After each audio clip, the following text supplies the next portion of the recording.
Hello, world. This is Coach Noah coming to you from the Nutrition with Noah show. And today's show is all about gratitude.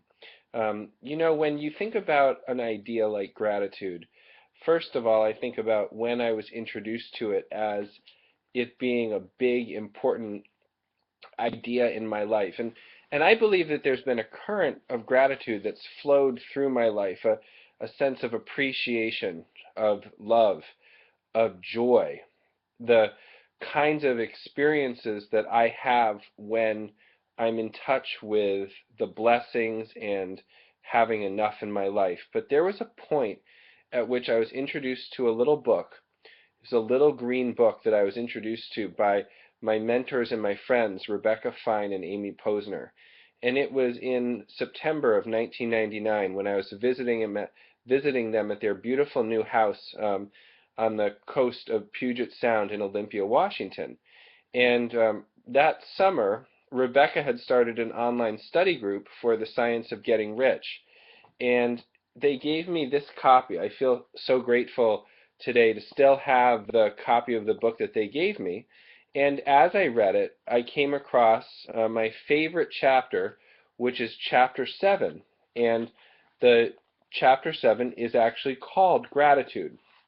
You can see it right here, Gratitude. And I'm going to read to you this source material. This, to me, is the most important reading that I've done to this point in my life on gratitude, and I wanted to share it with you because I thought, well, maybe if the ideas in this book get me so in touch with my own gratitude and how I use gratitude in my life, well, then maybe I thought it could benefit you in some way. So let's see.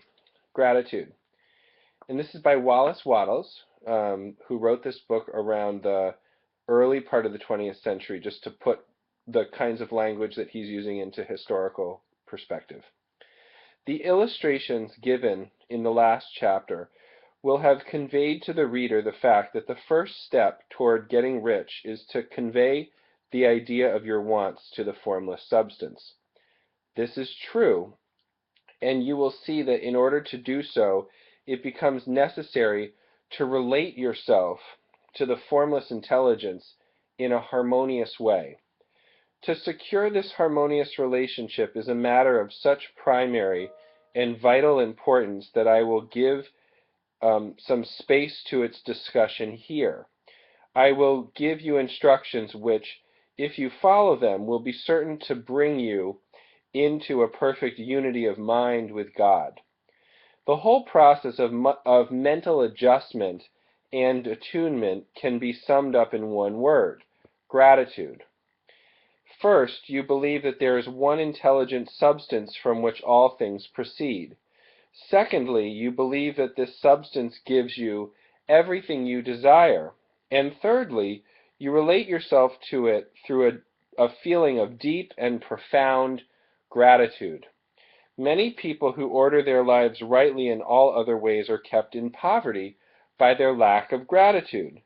Having received one gift from God, they cut the wires which connect them with Him by failing to make acknowledgement. And by the way, the idea of God and the idea of being God as being a masculine figure, again, keep this in historical context, but you can replace that idea with anything: formless substance, goddess, God, great energy of the universe, great spirit, great mystery, whatever works for you. So back to the chapter. It is easy to understand that the nearer we live to the source of wealth, the more wealth we shall receive. It is also easy to understand that a soul that is always grateful lives in closer touch with God than one who never looks to Him in thankful acknowledgement.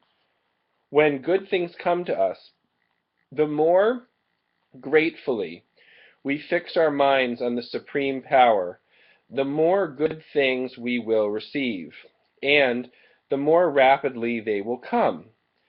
The reason for this is simply that the mental attitude of gratitude draws the mind into closer touch with the source from which the blessings come.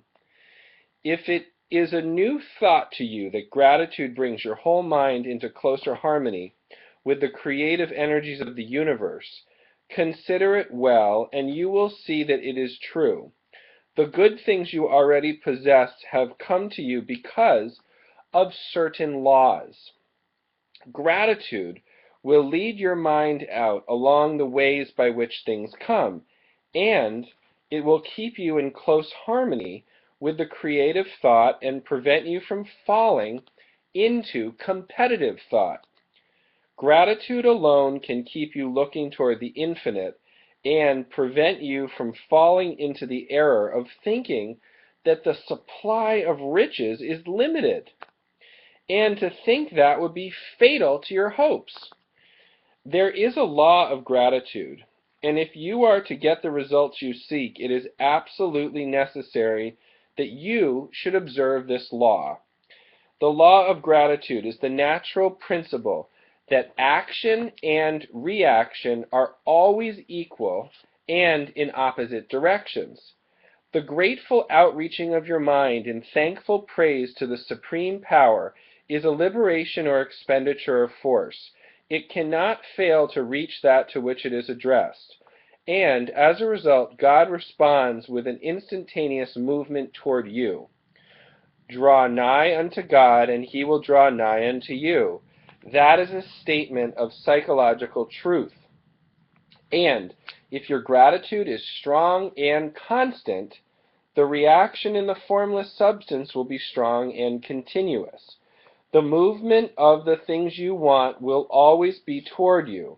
Notice the grateful attitude that Jesus took, how he always seems to be saying, I thank thee, Father, that thou hearest me.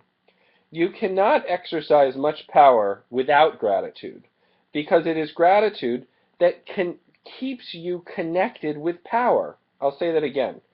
You cannot exercise much power without gratitude, because it is gratitude that keeps you connected with power.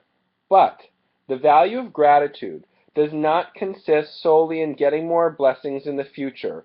Without gratitude, you cannot keep from being dissatisfied with things as they are. The moment you permit your mind to dwell with dissatisfaction upon things as they are, you begin to lose ground. You fix attention upon the common, the poor, the squalid, and the mean. And your mind takes the form of these things. You will then transmit these forms or mental images to the formless. Thus, the common, the poor, the squalid, and the mean will come to you. 2. Permit your mind to dwell upon the inferior is to become inferior and to surround yourself with inferior things. On the other hand, to fix your attention on the best is to surround yourself with the best and to become the best. The creative power within us makes us into the image of that which we give our attention. We are thinking substance, and thinking substance always takes the form of that which it thinks about. The grateful mind is constantly fixed upon the best. Therefore, it tends to become the best. It takes the form or character of the best and will receive the best. Also, this is a big one, faith is born of gratitude. The grateful mind continually expects good things, and expectation becomes faith. The reaction of gratitude upon one's own mind produces faith. Every outgoing wave of grateful thanksgiving increases faith. The person who has no feeling of gratitude cannot long retain a living faith. And, as we will see in the following chapters, without a living faith you cannot get rich by the creative method. It is necessary then to cultivate the habit of being grateful for every good thing that comes to you and give thanks continuously. And because all things have contributed to your advancement, you should include all things in your gratitude. Do not waste time thinking or talking about the shortcomings or wrong actions of plutocrats or trust magnates.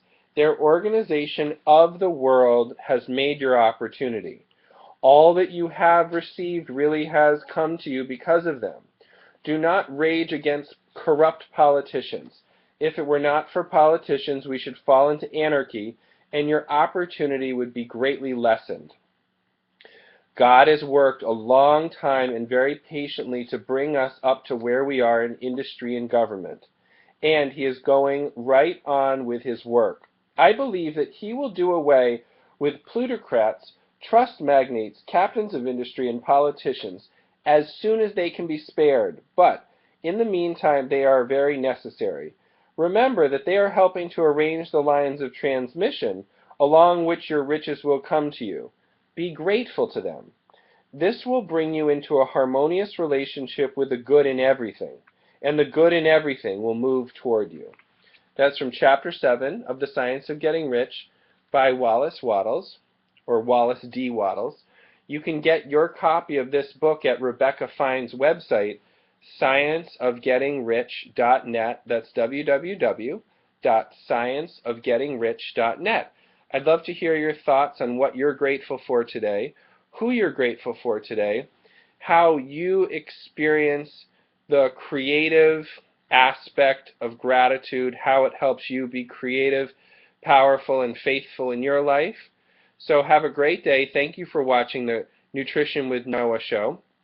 And feel free also to share any ways in which gratitude helps you be healthier and happier in your own life.